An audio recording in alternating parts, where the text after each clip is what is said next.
30 years ago, I came to America. They put me in LA County jail. 3 pastors? Yeah. It's a lot in one family. My brother was killed by Muslim terrorists. No, I said, God, why you did this to me? Grandfather was Italian mafia. Oh, it's amazing. I learned in jail who the hell I am. I bet. And in America, they destroy your name very easily. Have you been accused for sexual harassment or no? Not yet, not yet. Oh, you shared your soup, your food with somebody else. Those people have no vision. America has no space for them. If you have in your heart passion, this is a country for you. It's impressive. With love, you can change everything. And that's why I'm so proud to be in America.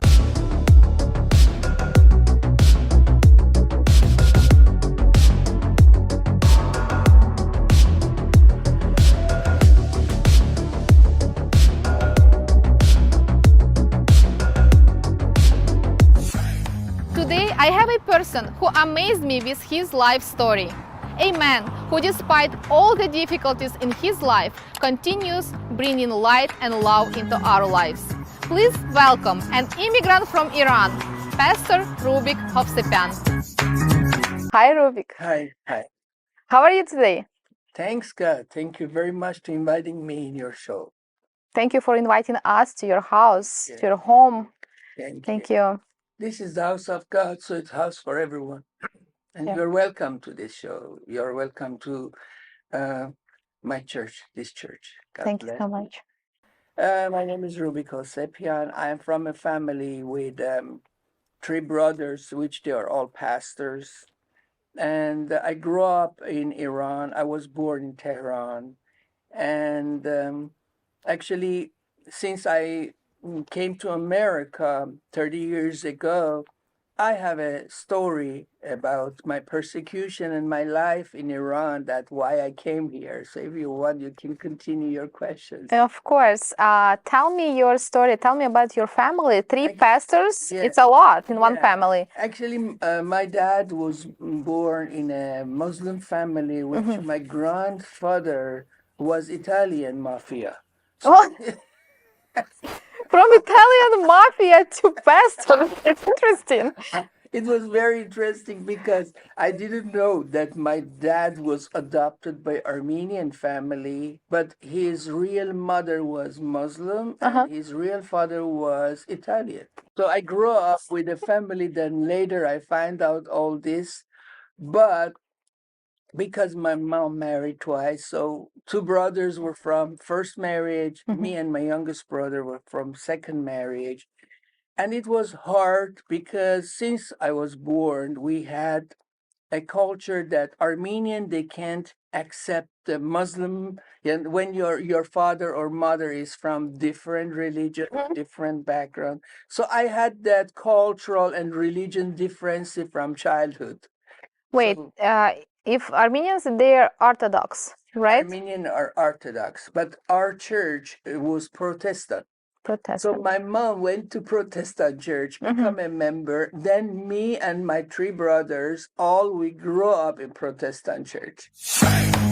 The one difference between Catholics and Protestants I didn't know of is that Catholics believe that bread and wine actually turns into the body and blood of Christ. Protestants believe it stays bread and wine and only represents Christ. We had a little church denominational issue because Armenian, they were telling us you're Orthodox. Why you change your religion? For then, with all this stuff, revolution started. When revolution started in Iran and Khomeini came to power, everything started change. For example, the war started, Iran and Iraq war. And my company, I was working with telephone company, they forced me to go to war. They said, because you have to defend your country. And on that time, I was 20 years old. So I went to war, and 1 year I was in war as an army. Then I get married, and when I came back from war to my company, now they told me you have to go back to war zone Ahvaz and start to work for us to repair all the telephone company cables. And I had a team with me. So after my marriage, I went to war in Ahvaz. And for 7 years, I was working there. Very hard job. Like the weather is like Phoenix, Arizona. So hot. And we started a home church. A home church, it means we invited Muslim, Arabs, Kurds, the people around us to hear the gospel, to hear the word of God. And pastors, as a person like me, there were a lot of Muslims, they asked me that we want to come and hear from you about Jesus. Wow, it's unexpected. And what happened when we started our church, our home church, then secret police started to continue to watch me. And after 7 years, they arrest me and put me in solitary. It was my punishment because by Islamic law, you are not allowed to speak about your own religion to Muslim.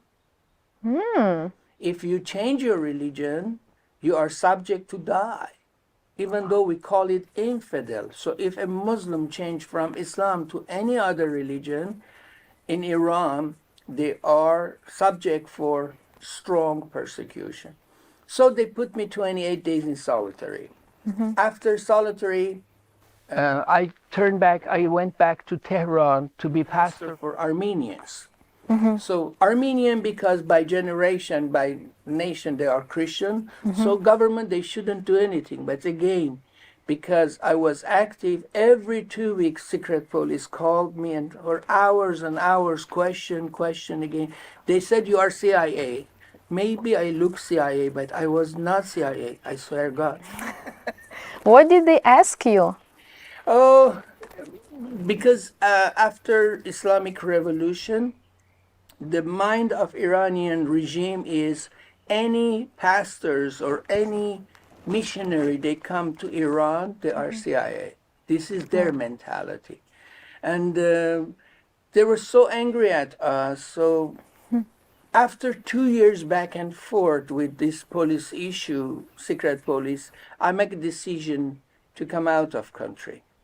So with my pregnant wife and 2 little girls, we escaped Iran to Germany. 1993, we came out of Iran. We came to Germany. We were in Germany for 16 months. My question, how did you get out? On that time, it was like, I bought visa. Oh, you bought it? Yeah, I bought visa. I lost my homes, everything. So just buy some money. I just go to one Armenian guy. He prepaid for me tourist visa for friends. We came to Paris, and in the night with a smuggler and with my pregnant wife, 5 years old and 3 years old daughter, we passed the board from Paris to Germany, Heidelberg. And it's very, I wish I could make a movie about it. Was it scary? It was, because my wife was pregnant and it was very hard for her. And I remember when we passed in the night the border, and I was really, in my heart, I was like crying, miss my brothers, miss my family. Now with these 3 kids, what can I do? And we were in a dirty camp. In that camp in Heidelberg were from international, from every group they were there. So one day I went to welfare office, and the guy who is social, they say social office in Germany, he make fun of me, say, Pastor, why you don't pray that God give you 3-bedroom apartment? I was support and make fun of me. That's so I rude. said, if I find a place, can you support that? Near his old co-worker say, I promise, but no one is giving you apartment as a refugee in this city, which Heidelberg is a tourist city. I went with this clergy in the street. I look at him and I say, God, show this man that don't make fun of me. But I promise you, if I got my home and our child was born, I promise you to build many new church here. And what happened, I went to first landlord with this clergy, and I said, sir, I lost everything in Iran. And I came with my wife and three kids now. Our son was born, and I need you help me to find the apartment.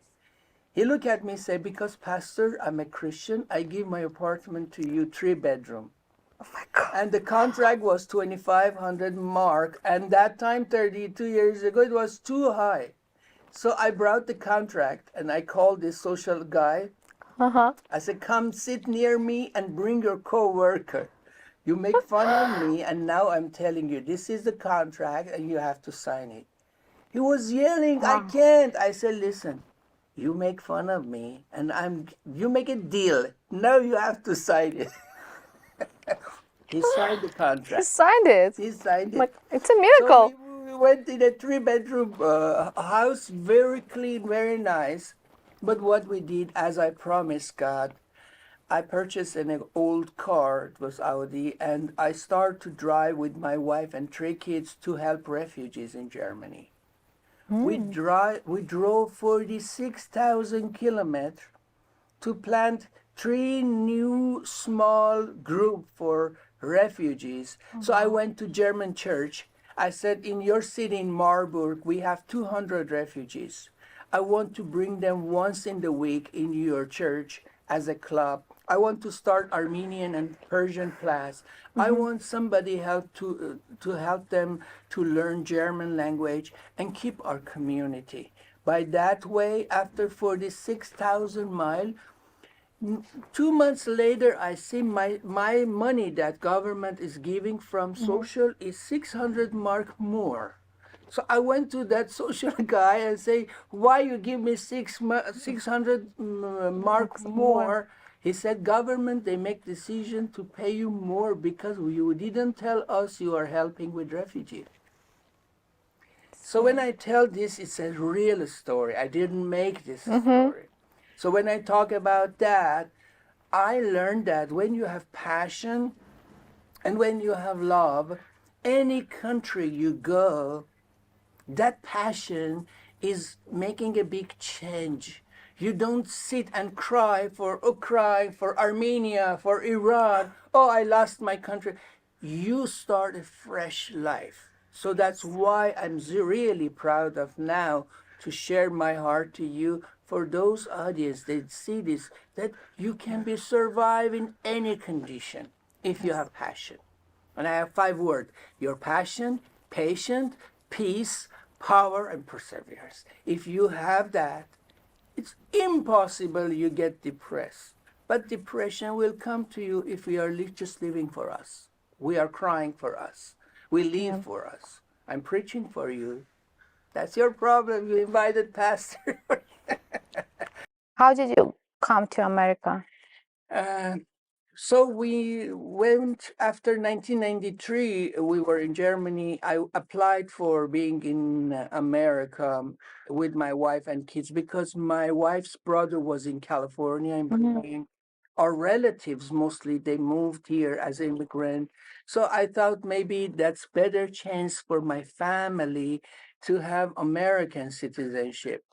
And when you have American passport, there is more chance for you to travel in other countries. Yeah. And actually, a little bit for rain. I have very sensitive to see every day it's cloud. I get depressed. So Germany was a country that 80% we see cloud and rain, and I said, no, it's too much. So we moved 1993 to California. But in 1993, when I came to start fresh life again, what happened in 1994, my brother was killed by Muslim terrorists in Iran. And my oldest brother, yes, my oldest brother was 48 years old. His name was Roubik Hoospianmer. So as I told you, you can click A Cry from Iran and you see his story. He died to save a pastor. He died because the pastor was Muslim converted. They keep him 10 years in prison. And my brother heard that in 870 they want to kill him silently. And my brother wrote a letter for United Nations to release this man, and he did that. Uh-huh. By force of United Nations, they released Mehdi Dibaj, the pastor in jail, prison, and my brother, after 2 days, was kidnapped. They killed him with 26 knives. So I was here, I was crying because I love my brother so much. He was my mentor. Mm. No, I said, God, why you did this to me? So I don't want to make you cry. You already made me cry. I don't want to damage your makeup. I'm sorry. But That's one okay. thing was very strange for me that, again, when you come in a condition that now your brother is killed, your mother and father is far, you are dealing with 3 small children, you are in a new culture, you don't know well the language, you don't know the culture, you don't know everything, how you can survive again? And it's not because I'm Superman. It's not because I'm different. We are all humans. Yes. But when I came here, I remember I was registered to Glendale Community College. I was going with tear in my face to class and tear in my face come and go because I couldn't go back to my brother's funeral. What happened? I saw in Iranian TV this Islamic terrorist regime started to accuse my brother that he was CIA. That's why terrorists, we killed him. And what happened? I make a promise to go on TV and start a Voice of Love program. Voice of love. Voice of Love. So when I heard that my brother is now, I miss him. I make a decision to start an Iranian show to show love against hate. And I called an Iranian showman. His name was Amu Purang. He was very famous. I said, Amu Purang, Islamic government, they killed my brother, but I want to tell them love is more effective than hate. This man cried and said, Pastor Roubik, I give you half an hour TV show, but it's gonna be 2 o'clock in the Saturday morning. In the morning, I said, who is going to watch me 2 o'clock? He said, my show is from 12 to 2, so I will introduce you, and 2 o'clock to 2:30, I give you a chance, but you have to pay $600. I said, okay, 30 years ago, $600, how I can pay that? Is it like for for a month or No, every time. every time for 30 minutes, $600? Wow. So what happened? I had no money, so because I lost everything, I started to paint the building. I went to make a contract and painting the Oh, you building painted. Okay. to get money for that. And because no church was supporting me on that. So before we record the program and the Voice of Love comes, and I preach first Farsi and then Armenian and a little bit English, and I become so famous. In Oh. America, you can be very famous easily, and you can ruin your life easily. Pros and One cons. day they make you superstar, next day they put you in garbage can. This is capitalism. So what Yes. happened in short time, I had 700 calls from Wow. that TV program, 2 o'clock until 2:30. And because before I recorded, so I was awake, I was listening, and I had my phone number. People start to call. Muslim, they start to call, Pastor, we are so sorry to hear your brother is dead. How we can love you, how we can help you. And I was listening and praying for people until 7 o'clock in the morning. So when I recorded my program before, and now in my program type, people call me, I had calls until 7 in the morning. So the program ended up, but you keep But the answering? people call me nonstop. Oh, wow. And I was in shock because next day is Sunday. So Saturday night when they were show, Sunday they don't have job. Oh, So it was changed. And what happened? I started a church in Burbank with 7 people. In 1 year, church come to 700. It's impressive. 700. And I become one of the famous pastors among Armenian Iranian. But the problem didn't stop because Muslims, they called me, and 2 pastors, which they are business pastors, it's very painful. They warned me that they will not leave you alone here, even in America, Why? because you're active among Muslim here, and Muslims, they don't like you be active in America. Because you baptized Muslim I people here, baptized right? 1,200 Muslim in America. At the same time that I was here, I started to do different jobs. Mm-hmm. Because in Iran, our churches were under one umbrella. All the pastors, they had salary. Mm-hmm. But here, if you don't have member, you don't have money. Yes. So when my church to grow, the church that I was famous, Mm-hmm. 700 people, they were all refugee. They were all mostly Armenian and Iranian in Burbank. Mm-hmm. And the American church that they gave me a place to preach, Mm-hmm. they came to me and say, how you bring these 700 people immediately in this church? We need rent, we need money. I said, They listen. asked money from you. Yeah. And I said, these people, they saw my program, The Voice of Love, and they don't know about tithing. They don't know about money. Why you force them? And I remember we had a lot of problem with that church. Make this story short. There was a setup here, and they sent a lady to my church. Mm-hmm. And the lady accused that this pastor verbally tried to kill me and said, I'm going to destroy you, and no one accepting him, but you don't believe. In the court, she brought a false witness, and government gave me terrorist threat in 2000 when it was a big attack for 9/11. Yeah. And they put me in LA County jail, 233 days in jail because you accused this lady for terrorist threat. Wow. And now imagine you are going to jail again here. Your name is in news, and now you are famous in opposite side. I'm telling my story to you. I'm not making joke of you.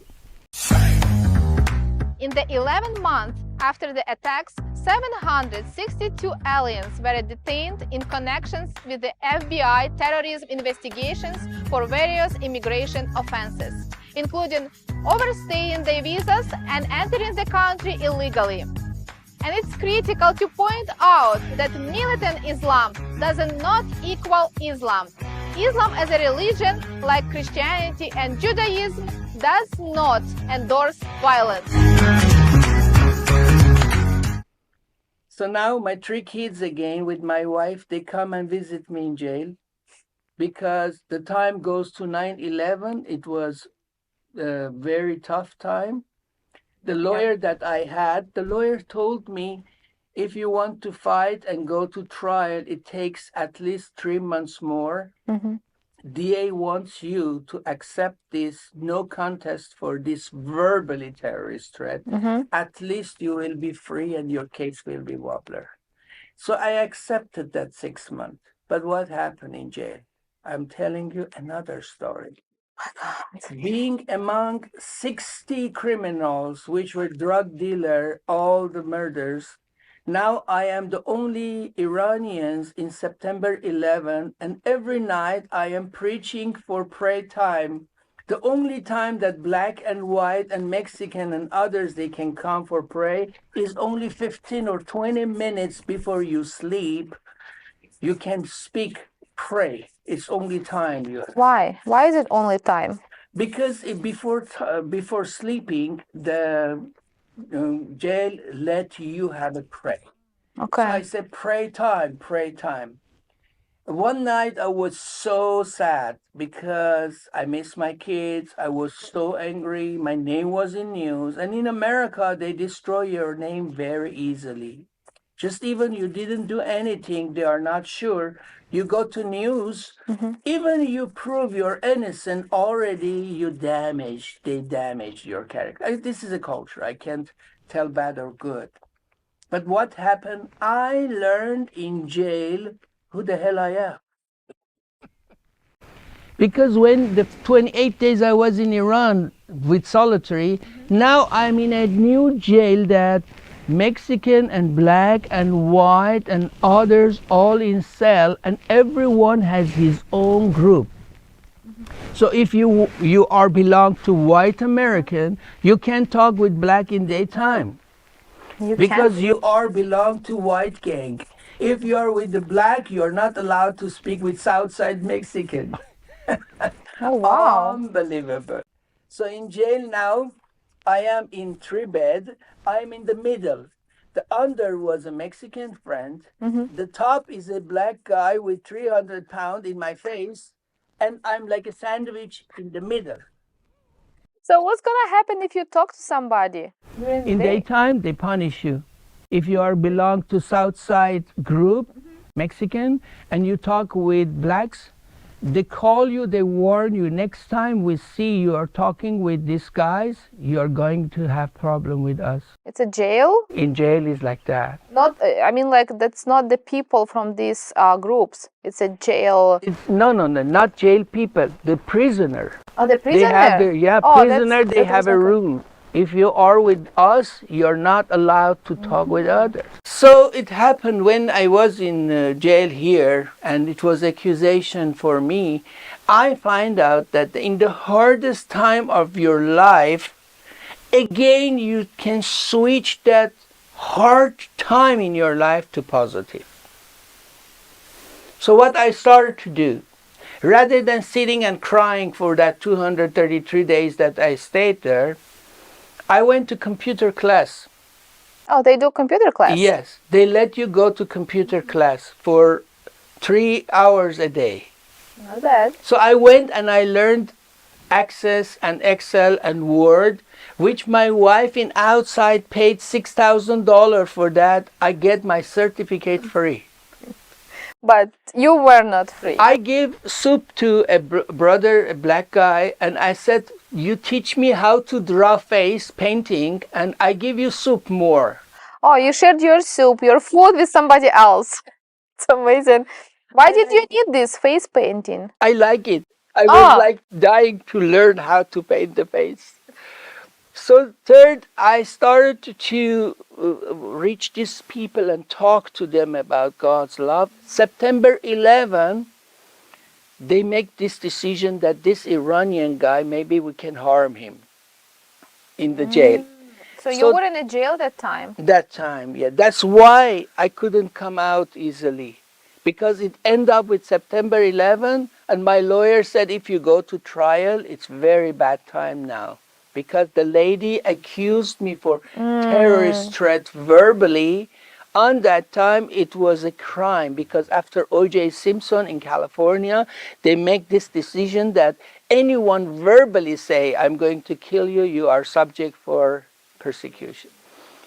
So anyway, to make it short, when I came out of jail, again, I asked myself what I'm going to do. I started to put sticker on the car, and I started to continue my church because my church member, they back up me. They support my wife, my kids on that time. They believe me. So when I come out, I continue my church. But what happened in my church?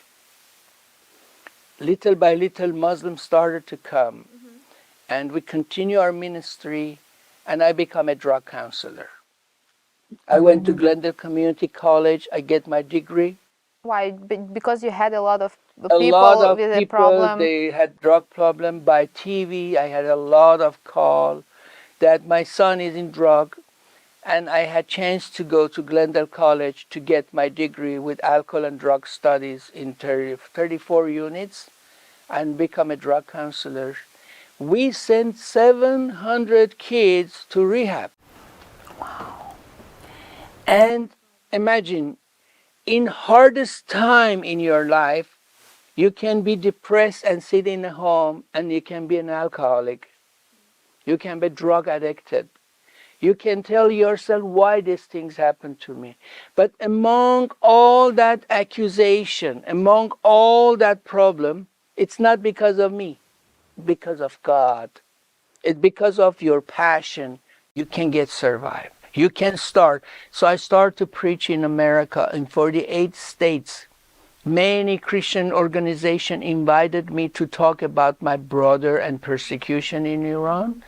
And believe me, I could raise $270,000 by my English with this broken English. Wow. Sometimes I was preaching, they cry. I say, is that God working, or maybe you don't understand my English?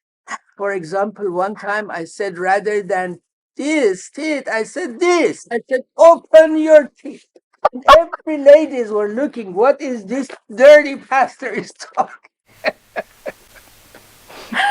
And one time I said, you're unique. Rather than I say you're unique, I say you're unique.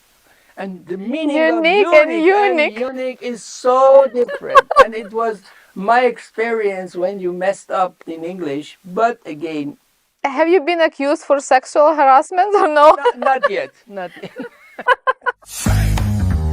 About the hate, I want to tell you, we are living in a country in America that a lot of people trying to use hate and racism against each other.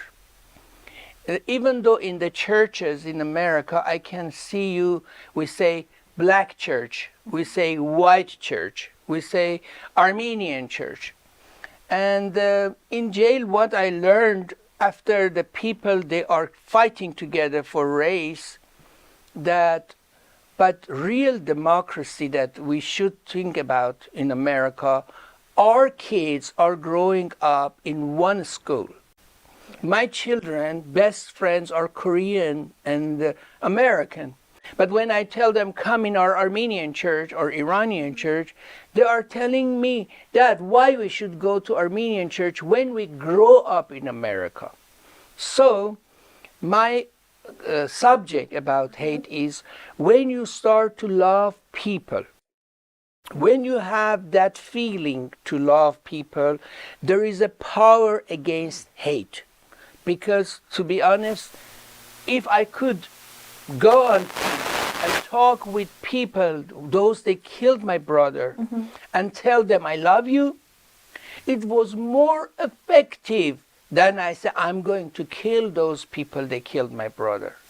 And it was my personal experience and testimony, I'm telling you, since I started to become a drug counselor.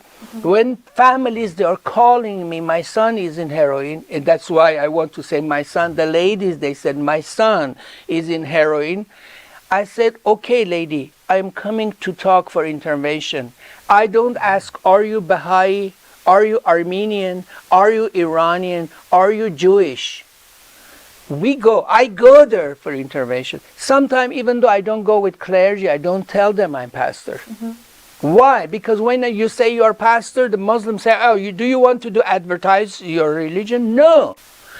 Unconditional love. I'm telling you this.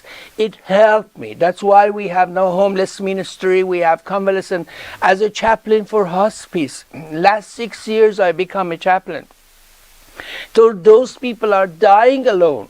You know how many moms and dads we have in convalescent home that their kids never met them for last 5 years because mom or dad has dementia or Alzheimer? They leave them alone like a leftover.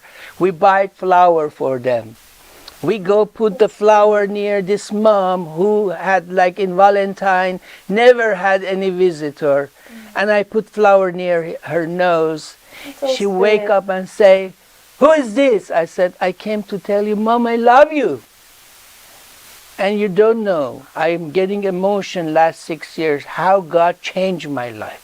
I wish those people, they see this program, not only a kind of interview. I'm telling you, with love, you can change everything. With love, we can fight with hate. With love, we can build our family. It doesn't matter. I call that unconditional love. The Jesus that I'm preaching about, he feed the hunger. He helped. He said, if you go to prison, you are doing for me. If you feed the hunger. So that's why love is not a business. Love is not, I'm paying your church my money, give me a letter for tax contribution. You are making business with God. Love is not, God, I'm coming to church, you heal my body, I will follow you. Don't make business with God. Unconditionally love people. That's why my key is that. So I have team. 20 young people, we take them to hospital with 20 flowers. We visit 20 patients. Wednesday morning, I have food bank. I go to food bank with a small truck, 2,000 pound food. We go to downtown, we go to Bakersfield, which is the center of drug in America, and we feed the homeless people. More homeless people have appeared due to unemployment because of the COVID-19, and many churches have increased their food donations to these people. For someone, it's the only way to get food. We have team to send to counseling, for drug counseling. We send them to Glendale College to get their certificate. We have 52,000 drug center, rehab center in America. They can get a good job. So by these jobs that we do, now I find out the ministry is not just going on this pulpit and preaching 2 hours about God's love. Doing something. That's why I'm telling you, those people have no vision. America has no space for them. Listen, this sentence is very important. Those people have no vision. America has no space for them. Why? We're not coming to America just get welfare. My son is a Marine. I'm so proud. He came to me and said, Dad, I want to serve this country. I said, why? I said, Dad, when we came in this country, every time dentists call us, come, it's your time to check your for dent. And Dad, which country is like that? And that's why I'm so proud to be in America. I'm so proud to serve in a country, or my son serve in a country that there is real democracy. It's not perfect. We have still racist problem. We have still a lot of problem with financial. This is capitalism country, but it shows if you have in your heart passion, this is a country for you. So my son went to Marine. My another daughter, Pauline, she is now a doctor. Next year, she's going to be medical school. She graduate. My another daughter has master in English. She's teacher. So I couldn't raise 3 kids in my country with this condition. But now, in this country, government gave us this chance. So for those people, they watch this program. You can change everything, even when you are in a bed that in the top is a guy giving you gas in your face. The guy in the bottom is smelling bad, and you are like a sandwich in the middle. Even in that condition, you can change the world. Even the condition, the people they accuse for anything in newspaper, you can come out. You can put sticker in the car. You can do driving Uber, or you can teach in university, but you can change the world. Yes. Thank you so much. You left me speechless. I think you said a lot, and you had a beautiful speech to the people who's gonna watch us and listen to us. Thank you so much. My pleasure. And I see you are very busy. You have all these jobs and you're doing a lot for the people. But what are you doing for yourself? Do you have any hobbies? I have a bike behind my car. I purchased that. And by that bike is electric. So when I go to visit the patient and the traffic is so bad, that bike with charging battery drive 15 miles. So I mean, you can drive until 15 miles and it's still, battery is okay. So I take from trunk, I stop my car and I go with that bike. Like today I have a... It's a good idea. Should I buy one or what? So I can show you in Costco, you can buy it. So one of the hobbies is like biking or swimming but I'm telling you, I don't know. It's too long story, but every day if you do something good, you feel better, but you keep your body and mind and spirit healthy when you are free from bitterness, when you are free from anger. So if you want, I can show you my bike, but the condition is you have to ride that bike right now. Are you ready? I am. Do you have a helmet for me? Let's do it. Yes. You don't need to bike, but when you put this with the electric, you just buy this. You can. Can I try Do you this? want, try? I don't have a helmet, but I hope I can do it. And It doesn't need it. so this is a your turn leg- on button, Yeah, right? then it's already here. Just put here. Oh, Slow. I don't know how to keep the balance. Okay, so if I don't do this, it stops, right? Yeah. Oh, that's cool. Stop it. Slow. Make it.